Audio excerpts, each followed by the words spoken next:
최근 서울에서 아파트 매매 가격이 신고가를 기록했다. 이런 소식 전해드리면 우리 동네는 아니야.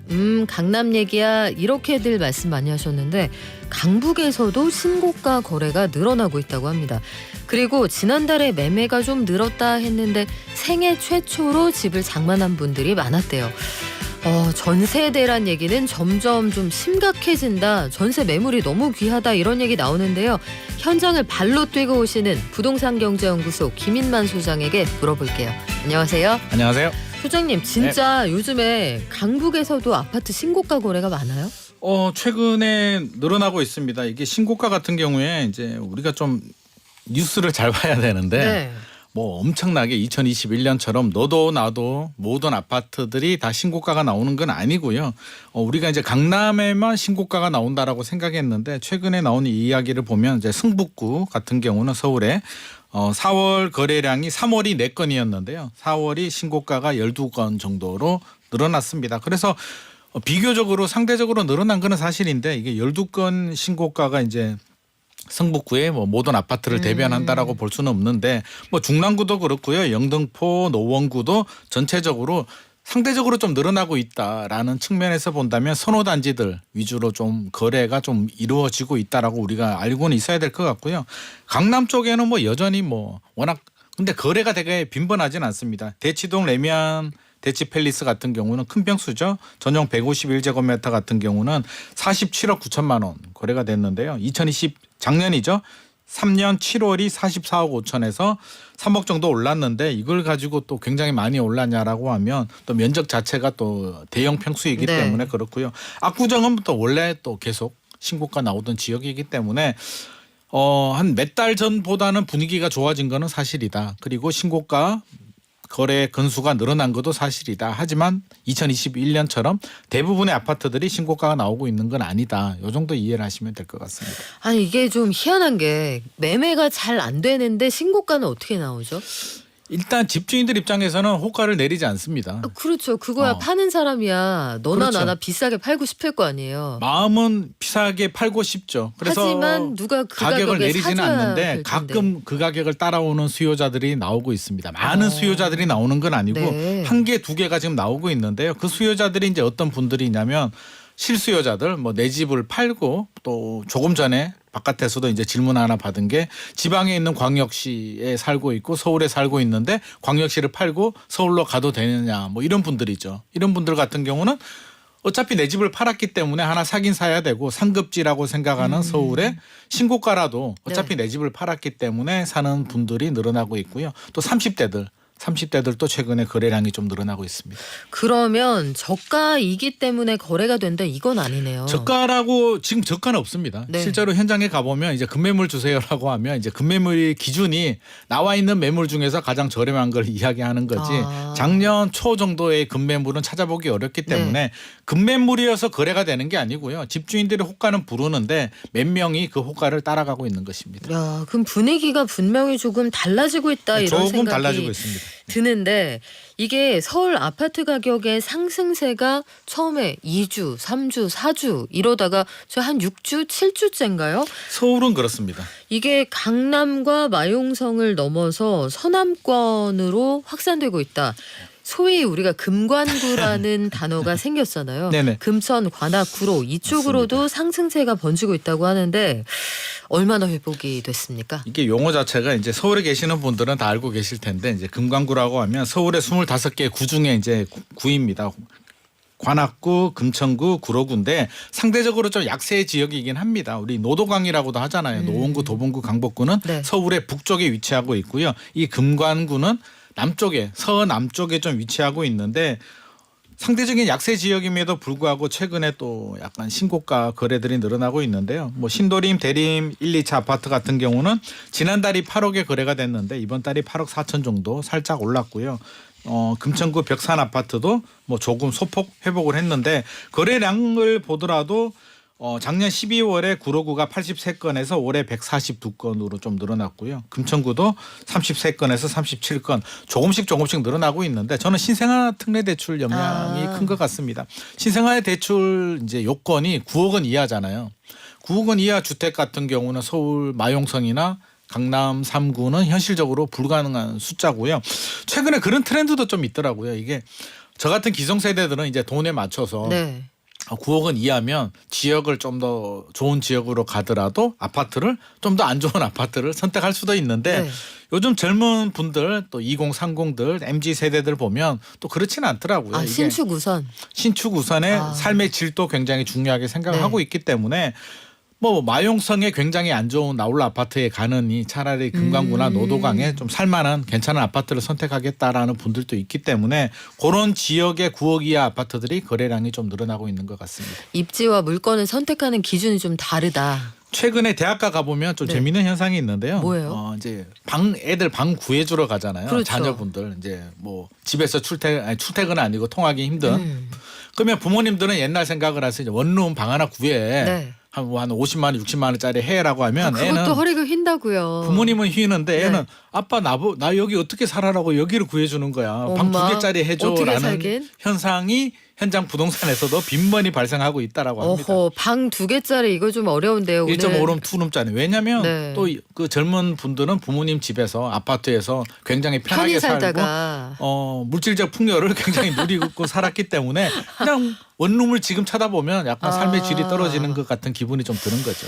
그래요. 이게 엄마 아빠랑 같이 살 때 어렸을 때부터 내 방 있었는데 그런 거죠. 갑자기 네네. 좁게 살려니 힘든 건 알겠는데 엄마 아빠는 어떻게 해요? 오늘 어버이날인데 강지의 님이 질문 주시네요. 수요일 너무 기다렸습니다. 네. 애들이 커서 큰 집으로 가야 되는데 당분간 금리가 빠르게 내릴 것 같지는 않고 내년 후년 매물이 쏟아지고 하락한다고 하는 의견도 있는데 매매가 맞는지 고민입니다.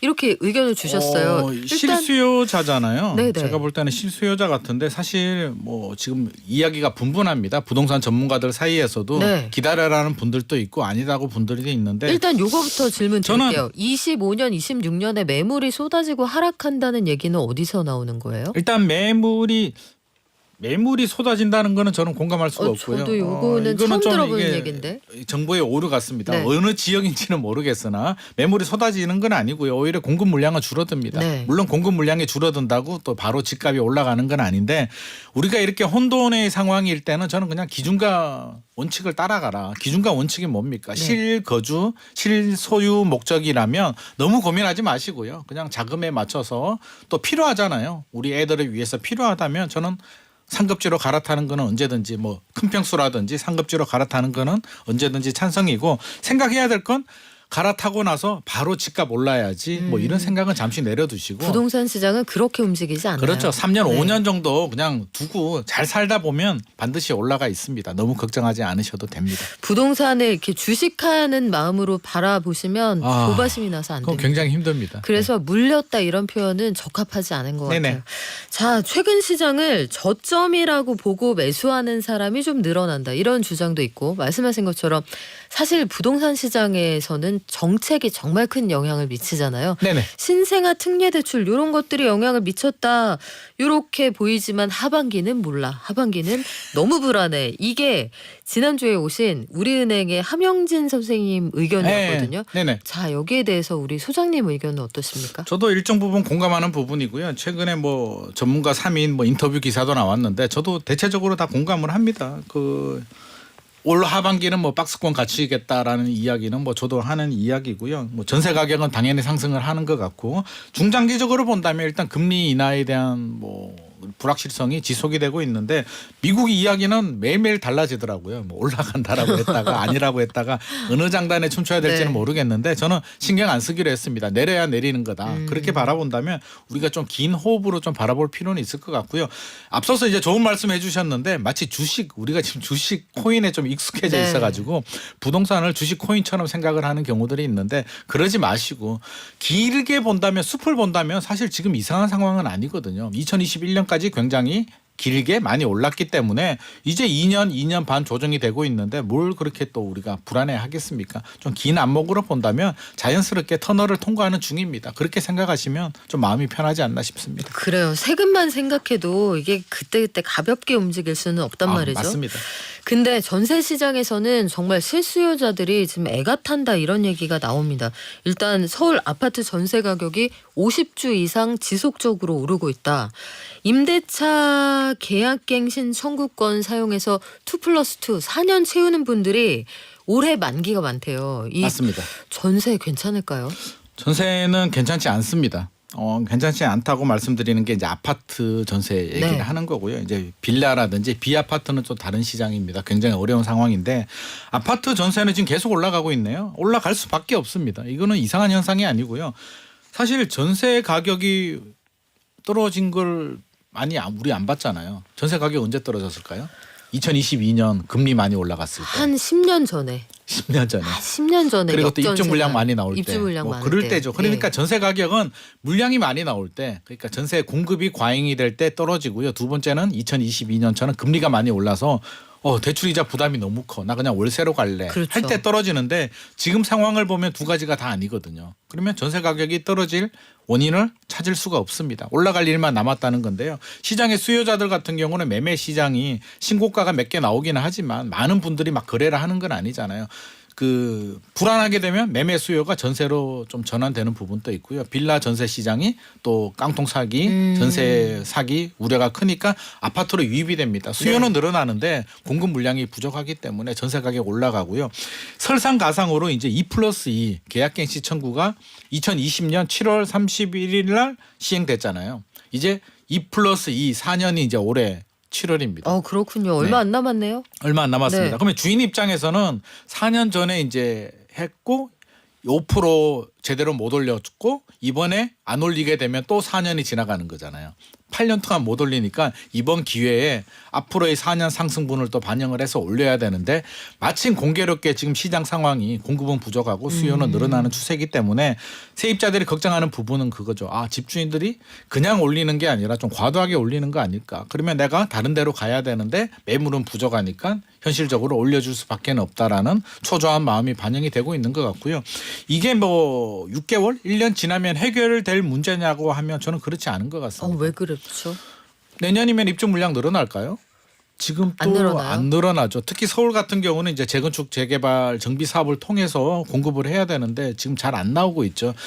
지금 그나마 내년 같은 경우는 물량이 좀 나오는데 앞으로가 저는 더 걱정입니다. 최근에 인허가 물량, 착공 물량 감소 속도를 보면 5년 후까지도 공급 물량은 부족할 가능성이 높기 때문에 그렇게 본다면 전세 가격은 꾸준히 상승할 가능성이 높을 것 같습니다. 우리 과거에도요. 2021년에 네. 예전에도 한번 제가 말씀드렸는데 전세 가율이 한 50%, 53% 정도 되다가 2017년에 71%까지 전세 가율이 올라갔거든요. 그 얘기는 2017년까지 6년 정도 전세의 난이었습니다. 그 가격이 매매 가격을 밀어 올렸는데 네. 그때도 상황이 비슷했거든요. 공급 물량 줄어들고 매매 시장이 주춤하다 보니까 매매 수요가 전세 시장으로 유입이 되면서 가격이 올라갔는데 지금 또 별반 다를 건 없을 것 같습니다. 물론 지역별로 지방은 좀 다를 수도 있는데 서울 수도권 지역을 본다면 3기 신도시 물량이 대폭 나오기 전까지는 저는 전세 가격은 상승할 것 같습니다. 그럼요. 소장님 두 가지 질문이 있는데 하나는 최근에 국토부가 인허가 착공 물량에서 19만 호를 누락했다고 했잖아요. 네네. 요걸 제대로 더해도 신축으로 공급되는 물량이 부족한 게 맞아요? 저는 그렇게 봅니다. 대세 영향 미치지는 않습니다. 통계 오류가 있기는 하더라도 오류 자체가 공급 부족에서 공급 과잉으로 전환될 수 있는 숫자 자체는 아니고요. 여전히 공급 더 부족해서 덜 부족이라는 얘기지. 공급 부족은 여전하고 특히 서울 같은 경우는 항상 부족 지역입니다. 그래서 물론 서울만 이야기하면 안 되고 이제 네. 지방하고 비교해야 되는데 지방은 미분양도 좀 많고요. 입주 물량도 좀 넉넉한 편인데 서울 수도권 지역들은 그렇지는 않습니다. 그리고 또 한 가지는 이렇게 전세 가격이 올라가고 전세 매물이 귀하다 보면 이럴 바에는 조금 더 보태서 현실적으로 장만할 수 있는 내 집을 사자 이런 수요가 좀 늘어날 수 있잖아요. 그럼요. 그리고 갭 투자하려는 그런 수요도 좀 생길 수 있고 네네. 집값이 올라가는 거 아니에요? 집값이 뭐 그래서 최근에 이제 실거래가 뭐 신고가 나오는 이유도 이제 이런 이유가 좀 있는 것 같습니다. 그냥 전세 가격 계속 올라가니까. 그리고 최근에 우리 건축비 많이 올랐잖아요. 네. 분양가가 천정부지 올라가다 보니까 야, 도저히 분양으로는 답이 안 나온다. 그냥 기존 주택 사자라는 수요들이 있습니다. 그래서 일부 신고가는 계속 나올 것 같습니다. 신고가가 어떤 아파트냐면 괜찮은 아파트들이에요. 아무 아파트는 아니고 신축 아파트가 역세권의 신축 아파트거나 역세권의 구축이라도 인프라가 좋은 아파트 위주로는 거래가 꾸준하게 큰 거래는 아니지만 꾸준히 몇 건씩은 계속 늘어날 수는 가능성은 높습니다. 그러면 지역별로 그리고 지역 안에서도 동네별로 입지별로 그럼요. 극심한 양극화가 나타난다는 그렇죠. 거죠. 지금 똘똘한 한채 현상이 또 강화되고 있잖아요. 똘똘한 한채 현상이 지역별로 네. 보면 서울이고요. 서울 안에서도 구별로 또 역세권 단지, 새 아파트 다양하게 움직이고 있습니다. 시장이 이렇게 돌아가니까 우리 동네는 아닌데 우리 집은 아닌데 이런 의견이 항상 같이 나올 수밖에 없는 그건 맞습니다. 그런 네네. 상황이네요. 아니 근데 지금 분양가는 이렇게 높게 받고 건축비가 엄청나게 올라간다는데 네. 대체 그 돈은 다 어디다 쓰고 지금 신축 아파트에서 건물 외벽이 휘었어요. 제가 그 사진을 보고 저도 깜짝 놀랐습니다. 놀란 건 놀란 거고 이 분노가 치민다고 할까? 왜 이런 일이 생기는 거예요? 그러게요. 왜 이런 일이 생겼는지 진짜 어처구니가 없긴 한데 이게 이제 뉴스가 좀 많이 되긴 했는데 그 건설사 입장이 아니라 이제 계약자 입장에서 본다면 평생에 돈을 모아서 진짜 우리가 분양받아서 내 집 마련하는 게 평생에 몇 번 하겠습니까? 진짜. 그리고 내가 태어나서 살 수 있는 제일 비싼 물건 아닙니까? 그렇죠. 네. 아니 뭐 휴대폰 하나 사도 이게 기스 하나 나면 속상한데 테이프도 함부로 떼면 큰일 나죠. 그렇죠. 이게 한참 네. 붙여놨다가 떼는데 네. 수억 원짜리 내 집 마련을 했는데 이게 그냥 생활 기스 정도가 아니라 뭐 벽이 휘어져 있다. 또 뭐 이게 뭐가 떨어져 있다. 그게 무섭잖아요. 이게 불안하죠. 그렇죠. 최근에 철근 누락 사태까지도 있었기 때문에 네. 이런 일은 절대 생겨서는 안 되는데 생겼고요. 저는 더 분노가 일어나는 게 건설사들 잘못도 당연히 있습니다. 당연히 있는데 지자체의 반응이 경미한 하자여가지고요. 중대한 하자로 보이지 않는다라는 답변을 했다라고 하는데. 아니 건물이 휘었는데 중대한 하자가 그럼 아니라고요? 그렇죠. 뭐가 중대한 하자인가. 새 무너져야 집이잖아요. 중대하냐. 그래서 네. 이 부분에 대해서 저는 좀 심각성? 이게 우리 발상의 전환을 좀 해야 될 것 같고 물론 그런 이유는 있을 수도 있습니다. 하청 문제라든지 최근에 외국인 근로자들이 많이 들어왔기 때문에 또 관리 측면에서는 어려운 점이 있는데요. 그래도 대형 건설사들, 브랜드 건설사들이라면 관리도 능력이거든요. 그럼요. 외국인 노동자가 들어오든 네. 하청을 주든 그거는 대기업 건설사들이 자기들이 했는 일이기 때문에 책임을 지고 좀 해야 될 것 같고요. 최근에 여러 가지 일들이 많이 있었는데 이게 또 재발이 된다는 측면에서는 좀 강력한 경고와 어떤 징계가 좀 필요하지 않나 싶습니다. 그러게요. 어떻게 집을 이렇게 짓고 사용 승인 신청을 할 수 있지? 이것도 참 놀랍더라고요. 네, 저도 놀랍습니다. 어떻게 이럴 수가 있을까? 이게 또 사전 점검을 했다는 것도 놀랐고요. 아무튼 여러 가지가 좀 놀랐습니다. 아니 이게 이 집 그 사진 아마 찾아보신 분들 많으실 텐데 베란다가 네네. 틈이 있잖아요. 틈이 벌어졌어요. 밖에서 바람이 들어와요. 네, 맞습니다. 그러니까 비행기에서 문을 닫았는데 바깥 공기가 유입된다 이런 뜻입니다. 이거 브랜드 건설사라서 우리 집은 비싸요라고 분양하잖아요. 네네. 그럴 때는 브랜드라서 비싸고 네. 문제가 생길 때는 하청 노동자들이 외국인이 많아서 그래요. 이거는 앞뒤가 안 그거는 맞는 핑계가 안 될 것 같습니다. 기적의 논리죠. 네네. 자 그리고 집주인이 외국인인 경우가 최근에 좀 많다고 합니다. 그런데 집주인이 외국인이라는 것 자체가 문제가 될 것 같지는 않은데 외국인 집주인과 거기에 세를 들어 사는 분 사이에 분쟁이 많다고 하는데 왜 그래요? 이게 사실 저는 뭐 오해라면 오해일 수도 있고요. 이제 중국인 집주인 집에 뭐 전세 사기 이야기를 하는데 이게 다가구 주택 같은 경우는 이게 한국인이 집주인이라도 많이 발생을 합니다. 깡통 전세, 역전세가 많이 발생하고요. 최근의 양상이 처음부터 기망의 의도를 가지고 이제 사기를 했을 수도 있는데 깡통 전세가 많이 발생하다 보니까 요즘 안 들어와요. 새로운 세입자들이 그 가격에 들어오지 않으려고 합니다. 그냥 월세를 선호하고요. 아파트로 그냥 가버립니다. 그렇게 되면 정상적인 물건임에도 불구하고 새로운 세입자가 안 들어오니까 주인은 못 돌려주는 그렇죠. 역전세가 생기는 거거든요. 근데 주인이 마침 외국인이야.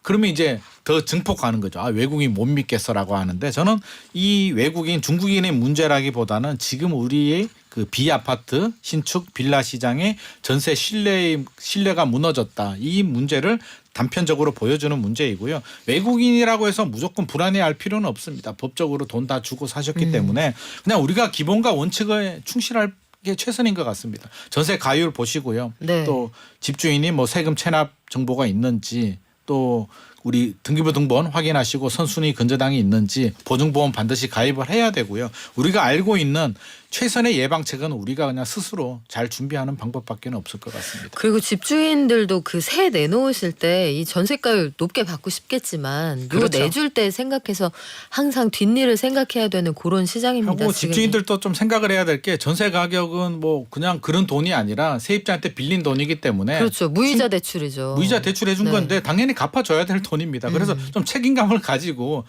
할 수 있는 돈이라면 자기 돈을 좀 보태서라도 좀 빨리 반환해 주는 게 사실은 맞는 것입니다. 그래요. 이런 상황을 모두 반영한 한 주간의 부동산 통계는 어떻게 나왔습니까?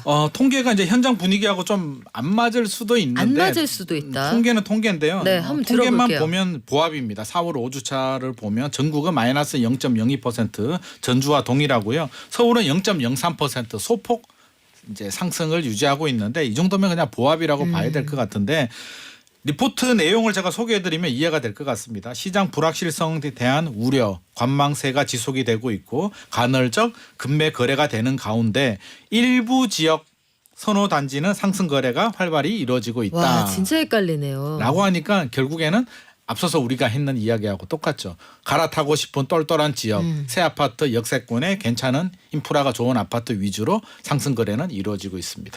야 이게 한쪽은 냉골이고 한쪽은 펄펄 끓고. 왜냐하면 상승에 대한 기대감이 크면 아무거나 사도 되잖아요. 그러면 그 동네는 내가 암만 기다려도 이 가격 이하로는 못 산다 이렇게 판단을 하시는 거예요? 지금 그렇게 생각하고 있는 것 같습니다. 아 이게 참 헷갈리는데 마지막으로 이 좀 안타까운 소식이 있어서 전해드릴게요. 요즘에 사실 유튜브에 부동산 관련 콘텐츠가 넘쳐납니다. 정말. 넘칩니다. 넘쳐나는데요. 네네. 앞서서도 아마 여러 가지 뭐 매물이 쏟아진다 이런 말씀도 그런 쪽에서 들으셨을 가능성이 있다고 생각이 되는데 유튜버를 믿고 집을 샀다가 날벼락을 맞았다. 이건 무슨 얘기예요? 최근에 정보의 홍수이기 때문에 사실 이게 뭐 지금은 이제 흐름 자체가 유행이 이제 유튜브가 이제 이런 흐름을 주도하고 있는데 몇 년 전 한 5년 10년 전에는 뭐 카페 같은 게 굉장히 또 유행하기도 했었고요. 또 그 이전에는 부동산들이 또 유행을 또 네. 선도하기도 했는데 항상 있는 얘기입니다. 제가 항상 드리고 싶은 말씀은 또 기본과 원칙에 충실하자면 저는 사람 믿지 않습니다. 부모님 아니면 진짜요? 돈이 걸리면 우리 사이에 약간의 신뢰 있지 않아요? 돈이 걸리지 않으면 모든 문제는 돈에서 알겠습니다. 발생을 하거든요. 네. 그래서 항상 투자 결정은 본인이 스스로 책임을 져야 되는 부분이고요. 참고입니다. 그래서 유튜버든 전문가든 이야기를 듣고 본인만의 어떤 전략을 좀 세워야 됩니다. 기님만의 얘기 듣고 이 부분은 괜찮은데 이 부분은 내가 동의할 수 없어라고 하면 과감히 버려야 되고요. 여러 전문가들 여러 사람 의견을 듣고 본인만의 좀 전략을 좀 세울 필요는 있을 것 같습니다. 우리가 절대 휘둘리면 안 됩니다. 그렇죠. 네네. 크로스 체크라는 게 있잖아요. 그럼요. 그 극단노는 가급적 안 배제하시고 됩니다. 네네 맞습니다. 중간에서 이성적으로 평가를 하는데 의견이 좀 다를 수 있죠. 그럼요. 그러면 여러 사람 의견을 들어보시고 종합하는데 결국 투자 판단의 책임은 본인에게 있는 거예요. 주식이든 부동산이든 냉정하지만 현실이 그렇습니다. 이 후과를 내가 감당하지 누가 대신해 주지 아무도 않잖아요. 책임져 주지 않습니다. 그래요. 김은나님 자기 말고 누굴 믿습니까? 투자해서 유튜버 믿고 샀다는 게 잘못된 거죠 하셨는데 맞습니다. 투자 판단의 책임은 본인에게 있다는 거 공부는 두루두루 넓게 극단노는 배제하고 보시는 게 맞다는 거 다시 말씀드릴게요. 지금까지 부동산경제연구소 김인만 소장과 함께했습니다. 고맙습니다. 감사합니다.